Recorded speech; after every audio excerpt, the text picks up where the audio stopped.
یہ 22,000 کیوں آئے تھے؟ اس لیے کہ یزید کو معلوم تھا کہ ان 72 میں کچھ ایسے ہیں جن کی رگوں میں علی کا خون ہے، ایک آئے گا ہزاروں کو مارے گا۔ بس یہی ایک مفہوم ہے جو میں پیش کرنا چاہتا ہوں کہ بن کے رحمت کوئی آتا ہے چلا جاتا ہے۔ ذرا دل سے بولیں لبیک یا حسین۔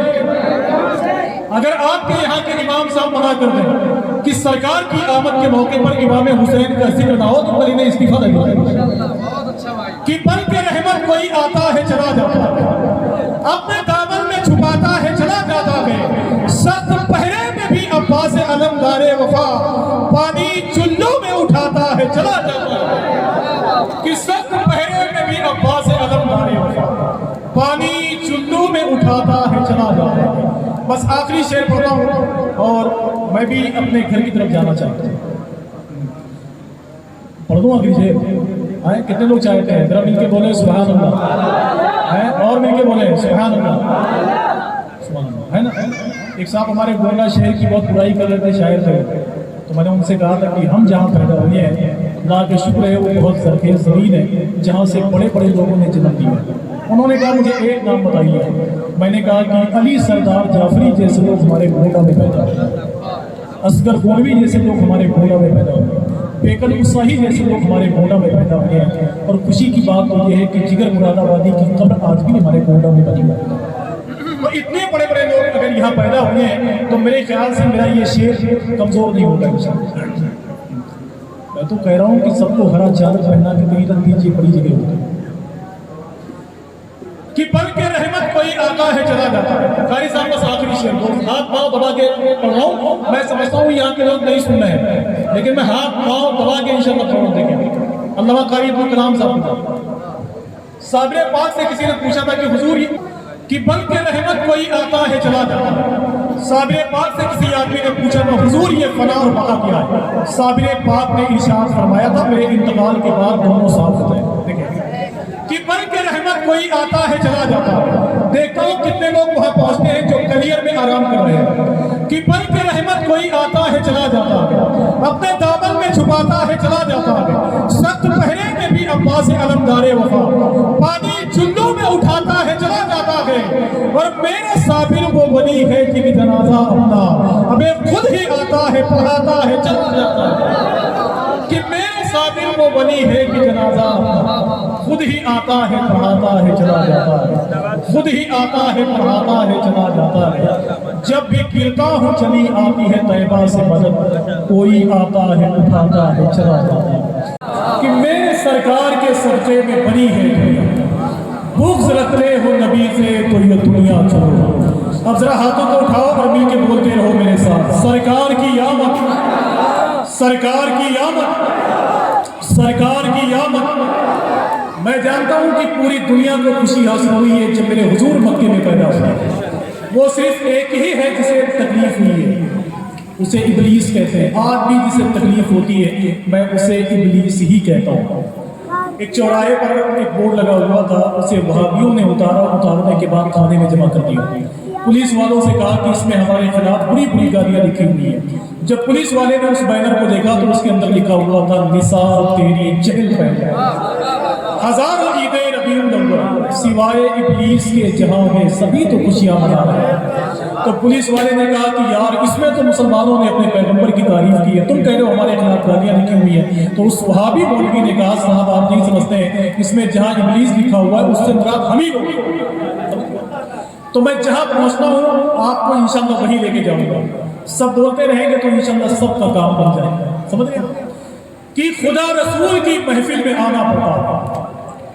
اب دیکھتا ہوں کہ کتنے لوگ بہت سنجیدہ ہیں جو بہت کم بولتے ہیں، مجھے معلوم ہے کہ آپ اپنے گھر کے آنگن میں بولتے ہیں، آج حضور کی محفل میں بول کے بتانا ہے کہ خدا رسول کی محفل میں آنا پڑتا ہے۔ سنیوں اگر بولتے رہو گے تو ہو سکتا ہے کہ ساری دنیا کی آواز یہ بن جائے کہ ذات خدا کے مظہر تشریف لا رہے ہیں، جن کا نہیں ہے ہمسر تشریف لا رہے ہیں، جبریل لے کے پرچم اعلان کر رہے ہیں، دونوں جہاں کے سرور تشریف لا رہے ہیں، کہ جبریل لے کے پرچم اعلان کر رہے ہیں، دونوں جہاں کے سرور، دونوں جہاں کے سرور تشریف لار ہے، وہ میرے حضور پیدا ہوئے تھے مکے میں۔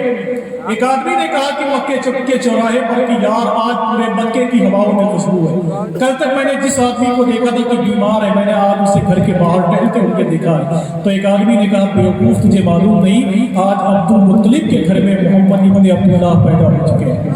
قاری صاحب بس دیکھتے رہتے کہ خدا رسول کی محفل میں آنا پڑتا ہے۔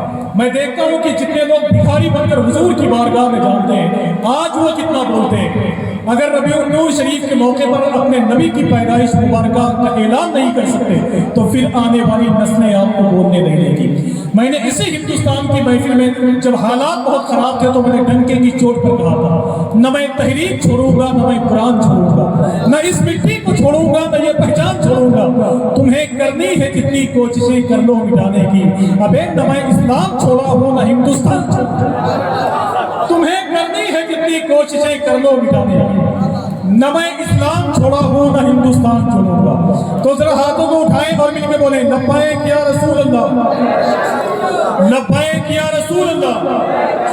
بس ایسے ہی بولتے رہے، اس لیے کہ میں جانتا ہوں کہ مائک یہ چاہتا ہے کہ میں بہت تیز بولوں، اور اللہ کی مرضی ہے 10 سال ہو گئے میں بہت سنجیدہ نظارت کرتا ہوں، بس تھوڑی سی میری آواز بھاری ہے تو اس حساب سے میں جلسوں میں نپٹ لیتا ہوں، باقی تیز بولوں گا تو میں خود پریشان ہو جاؤں گا۔ کہ خدا رسول کی محفل میں آنا پڑتا ہے۔ میں نے قریب 5 مرتبہ مدینہ شریف میں جا کر دیکھا ایک حاجی صاحب اللہ کو دسترخوان بچھاتے ہوئے۔ میں نے حاجی صاحب اللہ سے کہا حاجی صاحب میں 5 مرتبہ آیا تو 5 مرتبہ آپ کو دسترخوان بچھاتے ہوئے دیکھا، اپنے شہر کی طرف کیوں نہیں جاتے ہیں؟ تو حاجی صاحب اللہ نے مجھ سے کہا آفاق بھائی مجھے ڈر لگ رہا ہے کہ کہیں نبی کے شہر کے باہر نہ ہوتا۔ 5 سال تک لوگوں نے دسترخوان بچھایا ہے۔ میں نے چیچینیا کے راشٹرپتی رمضان قادیروف کو دیکھا ہے، جب وہ حضور کی بارگاہ میں آ رہا تھا تو یہی کہہ رہا تھا اسألک الشفاء یا رسول اللہ۔ بڑے مہنگے مہنگے چہرے دیکھے میں نے 10 سال میں ہندوستان کے بعد قریب 7 ملکوں میں جا کر میں نے بڑے مہنگے مہنگے چہرے دیکھے، لیکن یار ان کو ان کے شہر کے لوگ پہچانتے نہیں ہیں۔ ایڈیڈاس کا جوتا چپل، یہ ریڈ چیف کا جوتا چپل، یہ راگو کی گھڑی اور یہ مہنگا مہنگا آئی فون موبائل استعمال کرنے والے کو میں نے اس کے شہر کے لوگوں کو پہچانتے ہوئے نہیں دیکھا ہے۔ لیکن اللہ کی قسم کھا کے کہتا ہوں اسی منبر پہ کہ جب سے ان لوگوں نے حضور کی تعریف کا بیڑا اٹھایا ہے، اگر یہ اسٹیشن پہ بھی ملتے ہیں تو لوگ یہ کہتے ہیں کہ یہ میرے گھر کے جلسے میں ہیں۔ تو آج آپ کو بیٹھ کے یہی اعلان کرنا ہے اپنے حضور کی محبت کا انشاءاللہ کہ خدا رسول کی محفل میں آنا پڑتا ہے۔ اب ایک ہی شعر پڑھوں گا بس، اور دیکھنا چاہتا ہوں کتنی محبت کرتے ہو آپ۔ بہت سجاتے ہو، قاری صاحب اللہ نے مجھ سے بتایا کہ آفاق بھائی بس آپ کو چلنا ہے اور تھوڑی دیر ان کے درمیان بیٹھ کر کے حضور کی باتیں کرنا ہے، کوئی لالچ نہیں ہے، اللہ کا شکر ہے، بہت نظرانہ بہت دیتے ہیں لوگ مجھے، سمجھ رہے ہو؟ کوئی لالچ نہیں ہے، بس آپ سے بات کرنے کے لیے آیا ہوں، مجھے جانا کہیں اور تھا، آ گیا ہوں کہیں کہ خدا رسول کی محفل میں آنا پڑتا ہے۔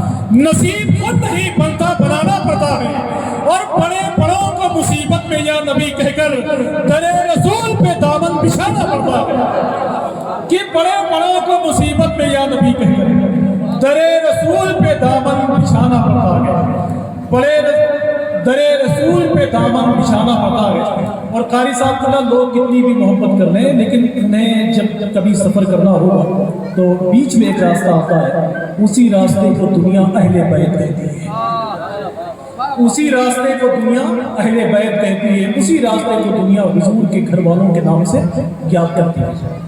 ایک آخری شعر اس میں، شعر بہت اچھا ہے کہ خدا رسول کی محفل میں آنا پڑتا ہے، نصیب خود نہیں بنتا، بنانا پڑتا ہے، بڑے بڑوں کو مصیبت میں یا نبی کہہ کر در رسول پہ دامن بچھانا پڑتا ہے۔ اگر ہے خواہش جنت تو باادب ہو جا، کہ راستے میں نبی کا گھرانہ پڑتا ہے، کہ راستے میں نبی کا گھرانہ پڑتا ہے، کہ راستے میں نبی کا گھرانہ پڑتا ہے۔ آئیے بہت ہی ادب اور احترام کے ساتھ جتنے لوگ یہاں موجود ہیں، اللہ سب کو حضور کی پیدائش مبارکہ کا صدقہ عطا فرمائے، اللہ سب کے گھروں میں خوشحالیاں عطا فرمائے، ہمیں حضور کی محفل سے بہت